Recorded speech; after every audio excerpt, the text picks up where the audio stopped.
Welcome to the Wildcard Weekend edition of Secure the Bag. It's your boy AW And your boy Strizzy. Welcome back, Slack fam. in the building once again. And this is Wildcard Weekend. This is the first weekend of the playoffs. What all these teams have been hoping and dreaming about all year. Now Yo, we are a short time away from the Super Bowl. So you know what we're here to do. We're here to make our predictions and also bring you the betting lines and any of our own tips and tidbits for all of the games this weekend.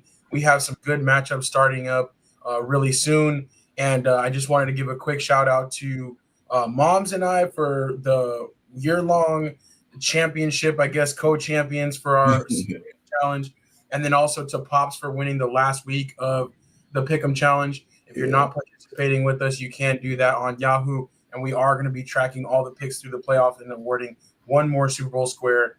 And we're also got our Super Bowl squares for sale too. So if you want some of those, hit us up so we can all be on the big board come Super Bowl Sunday. Strizzy, how you feeling about this weekend?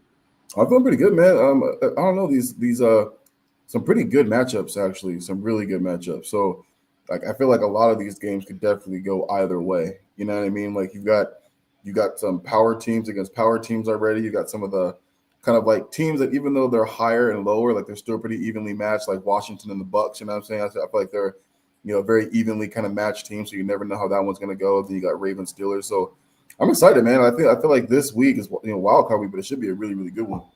Yeah, it's so weird how, some of the times these produce the most, random outcomes in that first weekend. And then as it goes forward, it's like easier to see who we Yeah. think is going to win and who has the stronger advantage. So this will be a lot of fun. Welcome in, Pops. Thank you for being with us. Those notifications on as always. So again, we appreciate everybody that rocking with us. Hit that like button, hit that subscribe, hit that bell so you know every time we're here to bring you some sports talk.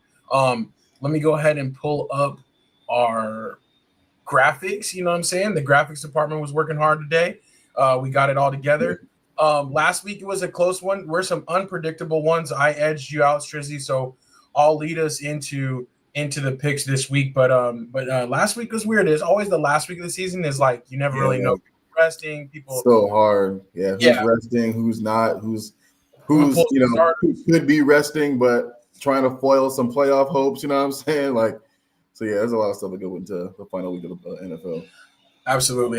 But we did pretty solid. And again, so this we usually bring 3 locks against the spread, but since there's so few games this week, we're just going to do locks for all of the games against the spread. And so we always like to remind everybody this is not actual betting advice. This is just our predictions. You know what I'm saying? Our thoughts on the game. We have the money line, which is you're just picking it straight up. But this week we'll be picking all of the games against the spread, which is considering who's going to win against that adjusted score set by the sports books so expertly. So the very first game of the weekend on Saturday is the Chargers at the Houston Texans. The Chargers are actually 3-point favorites. And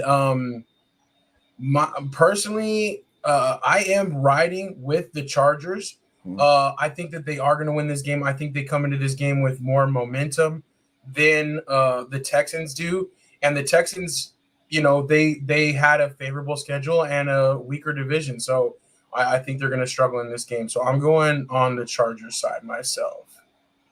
Feel it. Yeah, I'm kind of with you too. The Texans, kind of came out the floodgates last year, and you kind of thought that they'd get a little bit stronger this year with some of the additions that they made to the team, but a lot of injuries and just with the way they've played this year and kind of been kind of hot and cold. I said a long time ago I had a feeling that this team's going to be a first round knockout, regardless of who they played. And I think the Chargers are kind of the hot team going in right now, and give me a Harbaugh, almost any time. So I'm going Chargers as well. All right, that's what's up. And apologies for the graphics resetting, but as our little characters move to where they are favored, it wants to redo the graphics. So you guys will just have to bear with us on that one. But we got our guys popping up there to show you guys where we are, how we're feeling on the line. So that's what's up. Pops in the chat, he's got the Chargers as well. And yeah, I just think they come into this a lot hotter. I feel like the Texans have a chance to keep it close early, but if they start off poorly, it's going to be a long day at the office. And they just, CJ Stroud's been a little bit inconsistent in his second year. I just think his it's a lot more to going the Chargers way. So Yeah, he hasn't had a horrible year, but definitely a little bit of a sophomore slump compared to his rookie season. yeah, everybody sees him coming now, so Yeah. a little bit different. All right, moving on to Saturday night, another division matchup. We got the Steelers facing off against the Baltimore Ravens, and this one is on Prime Video. Baltimore favored by 9.5. Oh man, that's a lot, but I'm taking it. You know, what I'm saying I'm going with the Baltimore Ravens at 9.5. It is a lot of points, but for some reason, I just feel like if the Ravens continue to do what they did in the second game, and honestly what they should have done in the first, um, they should beat them again by this many points because they kind of spanked them the last time they played them. So I think it's going to be a lot of Derrick Henry. They're back in Baltimore again, so I'm going Baltimore. I like even at 10 points, I still like the Ravens. Yeah, I like the Ravens in this game as well. Something gives me a funny feeling about the Steelers. I feel like they're going to pour everything into this game. And so for that reason, I think they might keep it close. So on the money line side, I'm going Ravens all day. But on the spread, I think that the Steelers will keep it close. I think this is going to be more of a rock'em sock'em old school. And then until the Ravens kind of take off at the end. But that 9.5 is what scares me. I can easily see it being 9 points, not 10. I can see it being 7, 8. But I don't know why I just can't get to the 10 in my mind. So I'm gonna go with the Steelers against the spread, but I am definitely picking the Ravens money line. So that's how we will line up for that one. Let me just throw that out there again. So we'll see how that fares. But definitely, I think the Ravens got all the momentum, and the Steelers, they lost 4 games in a row. But something about this Ravens matchup, they just know them really well. So I think they'll keep it close. It does hurt too that Zay Flowers will miss this game. So you do kind of miss, even if he's, healthy enough to run, he'd make a good decoy. So, but he's not even going to be that decoy for the Ravens. So that might make things a little bit more difficult for the Ravens. But regardless, I have them on the money line as well. On a big one. Okay. I like it. All right. Moving into Sunday morning, we have the Broncos at the Bills. The Bills are favored by 8.5. How are you feeling about this one, Strizzy? So for this one, me personally, I think I got the Broncos at plus 8.5. The Bills have been able to still win some games this year by high margins, but I feel like the Buffalo defense is going to be tough, and they're used to playing in the cold too. So there's no real weather advantage for Buffalo. You know what I mean? So I think that if the defense holds up and they can keep it somewhat close, I think Bills win the money line, but I think they have a chance to keep it close. But I like Broncos at 8.5. I'm with you too. The Broncos were a surprise. I think the only thing that scares me is having a rookie quarterback going into the playoffs. It's definitely a different atmosphere. But Buffalo has been known to kind of drop the ball in this first round of the playoffs a couple of years in a row now. So, it's been a couple of years since that deep run where they had Kansas City up against the ropes, right? So I'm also going with the Broncos against the spread. I think Buffalo will get it done, but 8.5 just seems so much for a playoff game, in a playoff atmosphere where they're going to be coming out tight, and the Bills coming off of another loss to the Patriots, albeit they didn't have Josh Allen the entire game, but those gritty, tough defensive teams seem to play them a little bit closer. So I'm with you on that one. So we're both on the side of the Broncos against the spread. That's how that one falls. There go our little guys. Now moving on to Sunday afternoon. This is a really good game. Green Bay at Philadelphia. Philadelphia is favored by 5.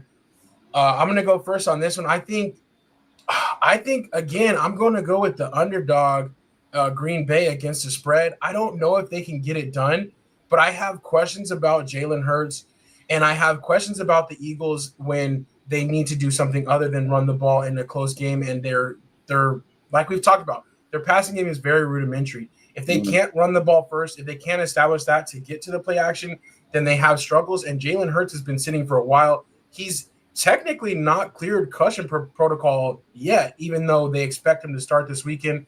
I feel like Green Bay is just going to have a better game plan and play this game really close. I'm going with them against the spread and maybe for the upset. I know. I'm like, this one's so tricky. Like, I've talked about so many times about their Eagles passing game, and like it's so 3 plays, what I mean? They've got like 3 real passing plays, and it trips me out. But I think the thing that's kind of bothered me lately about them is it's like, as much as the script for them should be really easy to be able to beat them, I just feel like no one's really been able to stop it. You know what I mean? Like, I get it. AJ Brown is a beast. You know what I'm saying? Devontae Smith is also really nice as a two.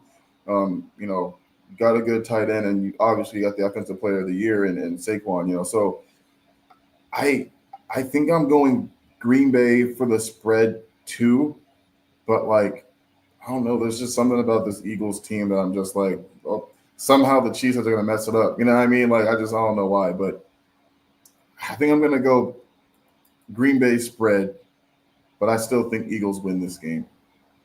Yeah, I'm there with you. Pop says so close, but Cheeseheads win. I Yeah, could see it going that way. I yeah, definitely think it's going to be that kind of a 3-point game. You know, it's going to be a exactly. kind of a really close game at the end. So, yeah, we'll see. But like you said, the Eagles, they have been able to pull it out. You know, repeatedly. They're winning these games, even winning with, you know, their third string against the Giants. Again, that's against the Giants. So Yeah, let's ignore that. they- I yeah. just think this will be for me probably the closest probably matchup or the one I'm most wavering on This of one all might of go to these. OT if I'm being completely honest. And Yeah, honestly, someone could win by 6, and yeah, it might be the Eagles. You know what I mean? But I think it also does depend on too how Jalen Hurts plays missing I think the last 3 weeks. So I think that's gonna hang high too on like what kind of how his conditioning, how he's doing. yeah. And just a little side note too, this is a rematch from week 1. So the very first week of the season, these two teams played. The very last week of the season for one of these teams will be that same matchup. Green Bay lost in a close one, but they also lost Jordan Love during that game. So we'll True. see what happens this time. All right, moving into Sunday Night Football, another rematch from week 1. The Commanders at the Tampa Bay Buccaneers. Tampa Bay is favored by 3. I'm going with Tampa Bay on this one, both for the money line and the spread. I feel like their offense is going to be a little bit too much for the Commanders. I feel like they're a more veteran savvy team. And after kind of playing for the playoffs last week and starting off slow, I feel like they'll be a little bit more settled down this time and they'll come out a little bit early and often. The Commanders, Jaden Daniels has had a great rookie year, but he is still a rookie starting in the playoffs. I feel like there's going to be a little bit more pressure on him to both pass a lot and use his legs. So that's why I think it's going to be too much. I'm going with the Bucks. Me too. I'm going with the Bucks as well, man. I've Jaden Daniels has been a fan out of me. You know what I mean? And I think the entire team in general. I think coaching staff did an amazing job with what they had this season. And I think the final week of the season, Jaden Daniels had to run way too much to win that game. And to me, kind of a very easily should have been an easily winnable game, and it was just a little too close. But I love what they're doing. They have an opportunity to win this game, but we talk about rookies like Denver, but Denver has the defense to back it up, and Washington just doesn't have that defense yet. So I'm kind of going with Tampa Bay at home as well, but I'm actually rooting for Washington. I actually really, I'm really, like I said, Daniels has made a real fan of me. I love Baker Mayfield too. I love what he's been able to do with his career and turn his entire career around because for a second it was really looking like some Johnny Manziel type stuff. You know what I'm saying? So, super happy for him, man. He's just out there balling. He's just throwing the rock. You know what I mean? So happy for him. He just went out there and competed, and got his contract extension and all that kind of fun stuff. So I'm happy for him. Yeah, for sure. If it wasn't for the Rams, Sean McVay giving him that chance and him getting a chance to start a couple games at the end of that season when he bounced around, Yeah, he might have been out. So yeah, I do agree with that. Pops is going with the Commanders in this one in a little bit of an upset there. yeah. Um, I can see I it. like it though. I Yeah, can definitely see it. They've been. I mean, they're 11-5. You know what I'm saying? They were definitely a good good team. team. Yeah, absolutely. All right, moving into Monday Night Football, our last matchup of the week. We got the Minnesota Vikings traveling to Arizona, not LA, but traveling to the Rams. The Rams, de facto home team, even though that game has been moved to Glendale, Arizona because of the wildfires.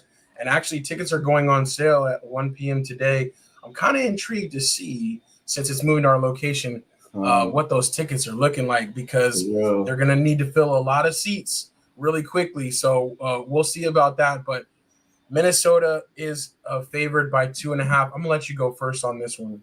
Yeah, this one's really tricky, man, because like obviously you've seen what Minnesota's been able to do all year, like literally move from potential 1 seed down to the 5th. So even though the LA Rams are the home team for winning the division, the Vikings definitely are the better team. They've got a great defense so far, actually through all the entire year.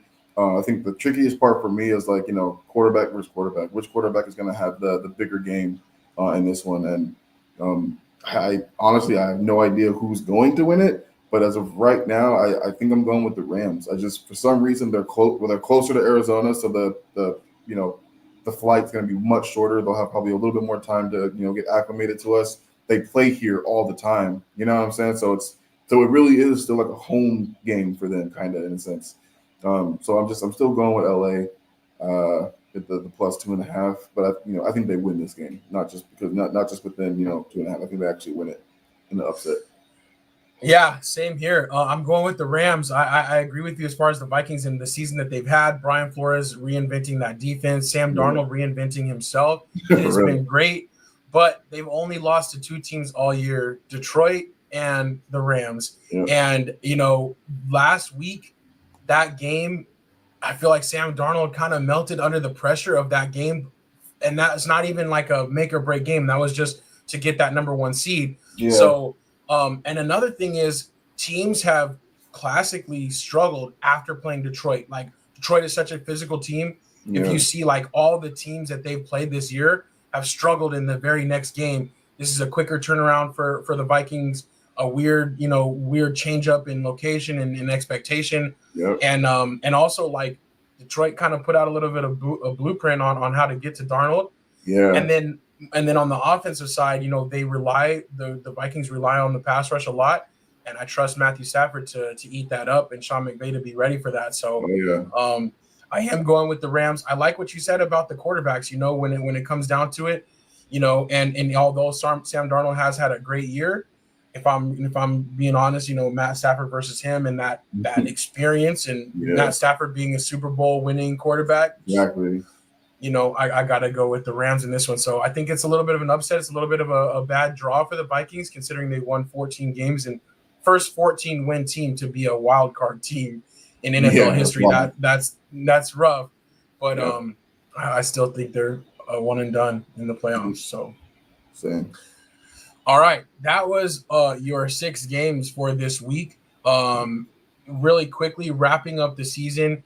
We have our money line totals for all 18 weeks. Strizzy, I went back and calculated them in for you since they were missing on the Yahoo side. So that's where we ended up on there. And then this is where we ended up on the bags. We have a chance to accumulate some bags really quickly here because we normally only do, 3 on the weeks we pick them, a couple locks here and there. But this time we're doing all locks for the rest of the way. So here we go. Let's see if we can up that percentage a little bit. But as always, we are, clear and transparent with y'all. And we always put our picks out there. And again, we appreciate everybody rocking with us all year. We don't have to do this, but we love to do this and give our kind of tidbits on it and put it out there. So that's what's up. Strizzy, anything else you want to say in general or any other kind of things you're excited for going into this first weekend of the playoffs?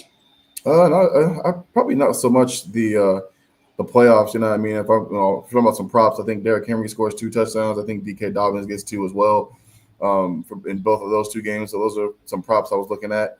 But, with the playoffs, I'm always super excited, too, for just the offseason. You know what I mean? Like, I wish the NFL offseason wasn't so long because it's like the longest one we got. You know what I mean? But I get it, though. Their bodies take a beating for 7, 8 months, 9 months. So I get it. But definitely want to looking forward to seeing what my Panthers do, man. Like we kind of closed the season off on a high note, you know what I mean? Bryce looked completely different from last year. Bryce in the first 2 games of the season, Bryce, you know what I mean? Like dude looks so confident. And I think that's what he needed back. He needed his confidence back. So shouts out to Bryce. I really, really, really want to see him continue to grow and get better. And another shout out to Dave Canales, man. He really came in and did exactly what I hoped he'd do, you know what I mean? And do for Bryce what he did for so many other quarterbacks in their career. So I'm just excited to see what they do, man. We got to get that defense right. You know what I mean? We got to get some key guys on the defense back. We definitely missed Derek Brown this year. That was monstrous, dude. But one dude's not going to make that much of a difference. You know what I mean? We need some more help, and we need to. I also heard that we're going to go super hard on like a number one receiver like T. Higgins or something like that. So I'm hoping that they really throw the funds at him. You know what I'm saying? Because we need a number one as well. Absolutely, yeah.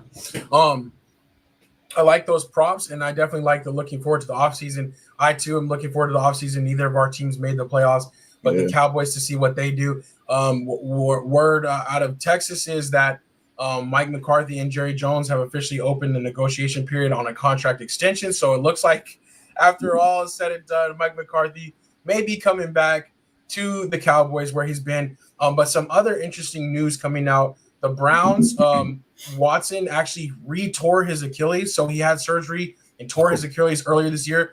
Just found out that yesterday he actually tore his Achilles again, had to have another surgery, is likely out for all of next year. So the Browns definitely have some decisions to make. They already were looking at eating that contract. Now it looks like they definitely need to go ahead and figure out what their solution is going to be going forward. Looks like Jalen Hurts did officially clear protocol, actually, as we were talking about that. So he is set to face the Packers. And there was something else I was going to say on the NFL, but I just forgot it. One interesting news out of the Georgia side, actually, though, is Carson Beck. He reversed camp.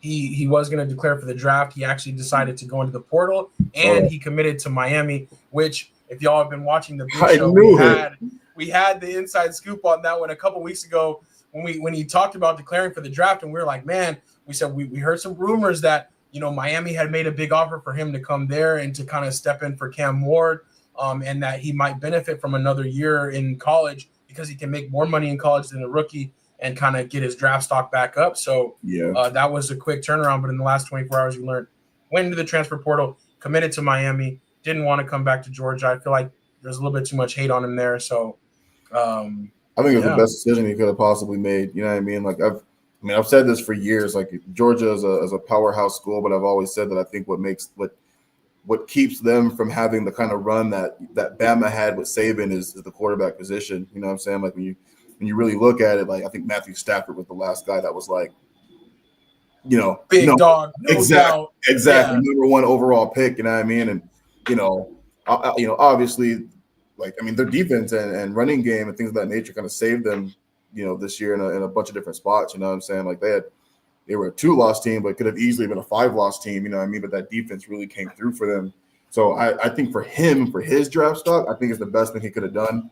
Try to go somewhere where the quarterback position is a little more reliant. You know what I'm saying? Like they look to you to throw more, to kind of show what you can do as a quarterback. Whereas in Georgia, it's like, we just need you to be okay. You know what I'm saying? Like, because the team will do 100% the rest, and the coaching staff too. So I think for him personally, I think it's probably the best thing he can do. If he goes and has a Cam Ward type season, I think his draft stock goes up crazy. You know what I mean? Whereas if he goes in this year, probably not the landing spot he's going to want. Yeah, agreed. All right, good stuff there. Join us on Tuesday for episode 181 of Say Like a Champ, where we will bring you everything you need to know. And also we'll be wrapping up the NFL Wildcard weekend and with talking through those results. And then next week we will be back for the divisional round, where we will go over the second round and bring you all of our locks against the spread for that. So thank you guys so much for rocking with us as always. Enjoy your weekend. Enjoy this weekend of football. And it's your boy AW. And your boy Strizzy. Peace.